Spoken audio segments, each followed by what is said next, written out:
9.5 ఏళ్ళు అధికారంలో ఉన్నప్పుడు గుర్తు రాలేని మ్యాటరు ప్రస్తుతం ప్రతిపక్షంలోకి రాగానే ఏదో ఎజెండా పట్టుకోవాలని ఒక బీసీలని అనే ఎజెండా పట్టుకొని తన రాజకీయ పబ్బం గడుపుకుంటుంది అని కూడా క్వశ్చన్స్ వస్తున్నాయి. 70 సంవత్సరాల నుంచి స్వాతంత్రం వచ్చినప్పటి నుంచి పరిపాలించిన కేంద్రంలో రాష్ట్రంలో అధికారం చెలాయించి దేశం మొత్తం పరిపాలించిన ఈ కాంగ్రెస్ కింద గుర్తురాలే మరి బీసీల గురించి 42% బీసీ డిక్లరేషన్ అని చెప్పేసి కామారెడ్డి లాంటి ఆ రోజు సోనియా గాంధీ, రాహుల్ గాంధీ, ప్రియాంక గాంధీ వచ్చి మా కోట్లేయండి అని ఎందుకు చెప్పారు?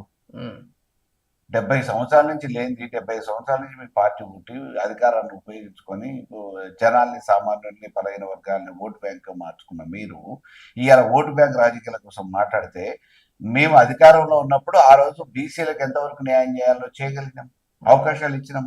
ఒకప్పుడు ఈ తెలంగాణలో అగ్రకులాల ఆధిపత్యాన్ని అడ్డుకోవడానికి ఆవిర్భవించిన తెలుగుదేశం ఇచ్చిన ప్రాధాన్యత తర్వాత దాన్ని కొనసాగించింది, ఇంకా పెంచింది, బీసీలకి గౌరవం పెంచింది అని అంటే అది టీఆర్ఎస్ పార్టీ.